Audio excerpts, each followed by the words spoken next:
Assalamualaikum warahmatullahi wabarakatuh. Apa kabar semuanya? Saya harap semuanya baik-baik semua ya. Masih tetap semangat belajar, masih semangat dalam menuntut ilmu. Baiklah, kita akan melanjutkan materi sebelumnya. Tapi saya ingatkan kembali, subscribe ya. Yang sudah subscribe, terima kasih. Lanjut ke materi selanjutnya. Mari kita mulai selengkapnya. Pembelajaran daring online kelas 5, tema 1, organ gerak hewan dan manusia. Subtema 3, lingkungan dan manfaatnya. Kita sudah sampai pada pembelajaran yang keempat ya. Nah, di situ ada gambar Silani ya, menunjuk sebuah gambar kapal pinisi sambil menyanyi yang berjudul Nenek Moyangku. Sudah tahu lagunya? Nenek moyangku seorang pelaut, gemar mengarung luas samudra, menerjang ombak tiada takut, menempuh badai sudah biasa, angin bertiup layar berkembang, ombak berdebur di tepi pantai, pemuda berani maju sekarang ke laut kita beramai-ramai.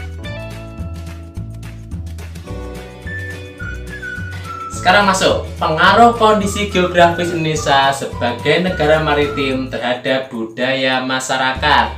Apa aja kira-kira pengaruhnya? Nah, yang pertama yaitu keragaman suku bangsa. Nenek moyang bangsa Indonesia berasal dari Yunan. Yunan itu dari daerah Cina Selatan ya. Mereka bermigrasi, berpindah ya.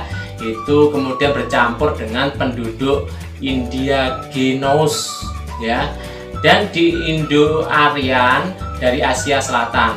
Kemudian terus berkembang hingga membentuk suku-suku bangsa. Suku-suku bangsa di Indonesia diklasifikasikan menjadi 19 suku bangsa Indo, dibeda-bedakan. Yang kedua, keragaman bahasa. Indonesia masuk ke dalam rumpun bahasa Austronesia, yaitu Australia dan Asia. Rumpun ini dibagi menjadi 2 sub rumpun lagi, yakni bahasa Austronesia Barat atau Indonesia Melayu dan bahasa Austronesia Timur atau Polinesia. Dari subrumpun bahasa tersebut masih terbagi lagi ke dalam wilayah-wilayah bahasa. Jadi dibagi-bagi ya, bukan murni asli Indonesia itu bukan asli awalnya dari Indonesia, enggak. Ternyata ada percampuran dari Cina dan India. Kita lanjut lagi. Keberagaman religi yang ketiga ya, pengaruhnya yaitu religi apa toh? Keagamaan, bidang agama ya. Yang Indonesia memiliki keragaman agama atau kepercayaan. Di Indonesia terdapat 6 agama yang diakui secara resmi oleh pemerintah. Itu apa sih kemarin? Ada Islam, Katolik, Kristen, Hindu, Buddha, dan juga ada Konghucu. Tapi selain itu ada juga aliran-aliran kepercayaan ya. Yang keempat, keberagaman seni dan budaya. Suku bangsa yang beragam di Indonesia tentu menghasilkan kebudayaan yang beragam pula. Salah satu wujudnya adalah kesenian, baik seni sastra, seni tari, seni musik, seni drama, atau bahkan seni pertunjukan, seni rupa, dan sebagainya. Dampak keberagaman dari segi sosial kebudayaan. Apa aja kira-kira? 1. Karena mudahnya pengaruh luar masuk ke Indonesia, maka masyarakat Indonesia lebih mengenal budaya asing. Seperti dalam bidang musik, ada masyarakat Indonesia lebih tahu musik luar seperti hip hop, jazz, R&B daripada lagu daerah seperti karawitan atau gerambang kromong. Tidak hanya pada lagu, budaya lain seperti tarian dan bahasa pun mulai luntur, seperti ada kita mengenal K-pop. Sebenarnya budaya K-pop ya, tapi dengan kearifan lokal. BTS, namanya jaranan misalkan. Gimana ya? Mau contohnya?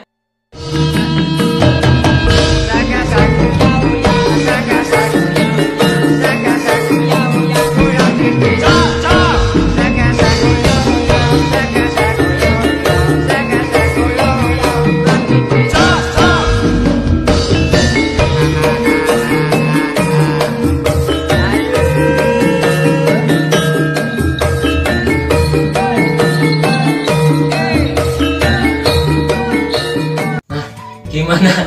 Lucu kan? Kalau BTS lagunya jarang seperti tadi. Wah, boleh juga ya, mungkin itu BTS. Besok lagi ganti Blackpink, lagunya mungkin campur sari. Kan tadi BTS-nya jaranan. Sek ya lucu ya, lumayan ya. Nah, mungkin besok ganti Blackpink. Nah, lanjut lagi.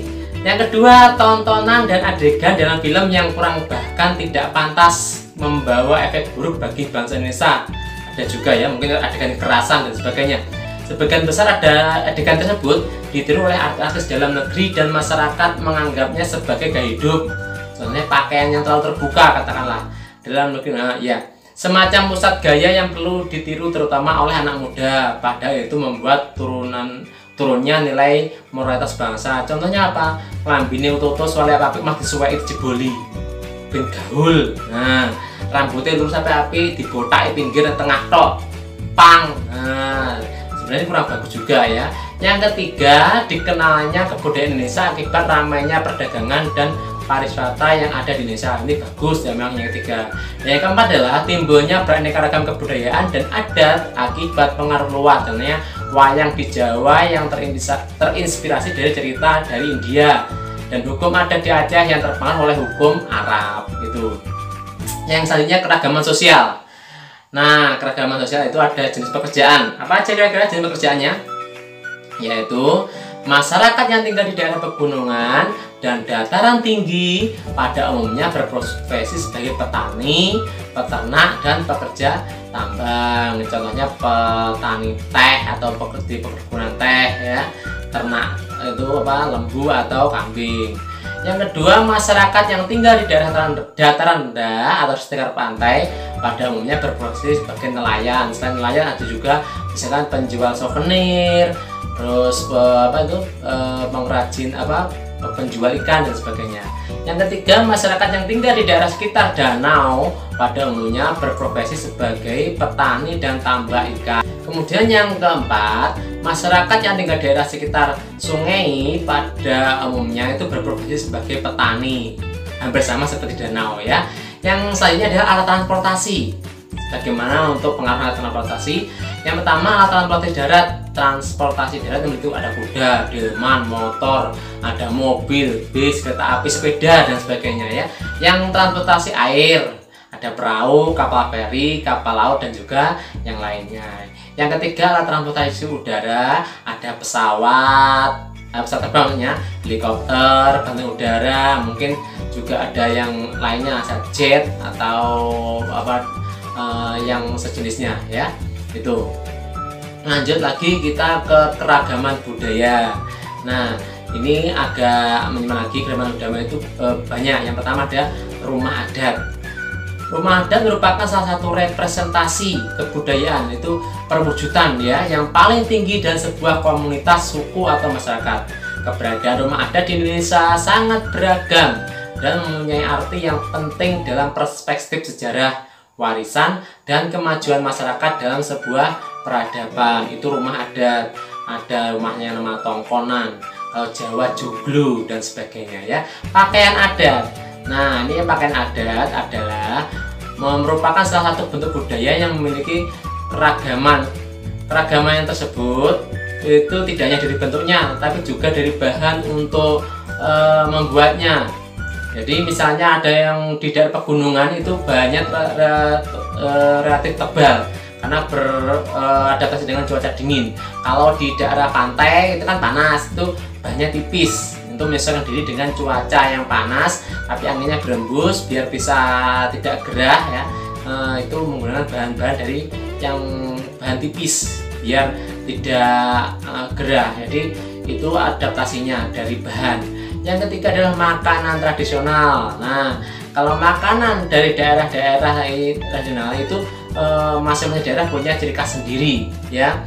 Selain dari merupakan ciri khas, itu berdasarkan dari istilahnya hasil sekitar yang didapat diperoleh. Katakanlah pegunungan yang dioleh hasil dari perkebunan. Kalau daerah pantai itu olahan dari hasil lautnya, tahu ikan, rumput laut dan sebagainya ya. Jadi kalau dari pertanian juga hasil taninya, jadi nggak melulu dari yang tempat lain. Pengamalan sila keempat Pancasila. Nah, Nilai-nilai luhur yang terkandung dalam sila-sila Pancasila apabila diamalkan akan menjamin kehidupan dalam berbangsa dan bernegara dengan lebih baik. Indonesia pun akan semakin disegani oleh bangsa-bangsa lain di dunia. Perasaan menjadi satu kesatuan sebagai bangsa Indonesia juga merupakan salah satu amanah dari Pancasila. Pancasila yang merupakan dasar negara menghendaki semua unsur dalam bangsa menjadi satu kesatuan, layaknya sila-sila dalam Pancasila. Layaknya papan catur, berbeda warna, terkotak-kotak, namun membentuk satu kesatuan yang tidak bisa dipisahkan. Jika ada satu saja yang terpisah atau terlepas, maka papan catur tersebut tidak akan lagi bisa berfungsi. Jadi ada hitam putih, itu kalau hilang satu aja hitamnya di tengah-tengah, nanti akan rusak, tidak bisa digunakan. Mana Pak, di mangsi nggak sepeda boleh, tapi nanti tidak sama lagi dengan yang aslinya. Contoh pengamalan sila keempat Pancasila, ya, lingkungan keluarga. Contohnya yaitu musyawarah pembentukan panitia acara keluarga, pembagian tugas anggota keluarga, musyawarah masa saat tertimpa musibah. Nah, ini perlu dimusyawarahkan, jadi nggak harus ditunjuk aja, nggak boleh ya. Jadi sekeluarga berkumpul, dimusyawarahkan, misalkan membagikan tugas anggota keluarga, yang nyapu pagi siapa dan sebagainya ya. Yang kedua di lingkungan sekolah, contohnya itu pembagian tugas dalam menyelesaikan tugas kelompok. Nah, yang kedua menyampaikan pendapat dengan santun dan dalam saat diskusi. Dan yang ketiga pemilihan ketua kelas. Semuanya harus musyawarahkan ya, misalnya dengan pemilihan mufakat gitu ya. Yang ketiga lingkungan masyarakat, itu meliputi pemilihan ketua RT atau RW, terus pembagian tugas pengurus RT atau pembagian tugas jaga, terus musyawarah dan gotong royong membangun sarana umum, misalkan grote rusak apa enggak benahi, itu dirapatkan sesama anggota lingkungan. Itu baiklah, kita sampai udah refleksi atau renungan ya, atau kita bisa merangkumnya juga ya. Apa yang sudah aku pahami kali ini kita sudah belajar yang pertama, yaitu pengaruh kondisi geografis terhadap budaya. Nah, selain itu kita juga belajar tentang pengamalan sila keempat Pancasila. Ada berapa tadi? Ada di rumah, di sekolah, di lingkungan masyarakat. Baiklah, untuk mematangkan materi yang sudah kalian pelajari, kalian bisa mengerjakan LKS latihan pembelajaran 4 pada halaman 93. Sekali lagi, tidak usah dikumpulkan, tidak usah difoto, dikirimkan ke Pak Ali ya. Jangan lupa kritik sarannya dan masukannya agar bisa lebih baik lagi. Terima kasih belajar kali ini, tetap semangat belajar ya, tetap jaga kesehatan, tetap patuhi nasihat orang tua. Terima kasih. Demikian tadi pelajaran kali ini.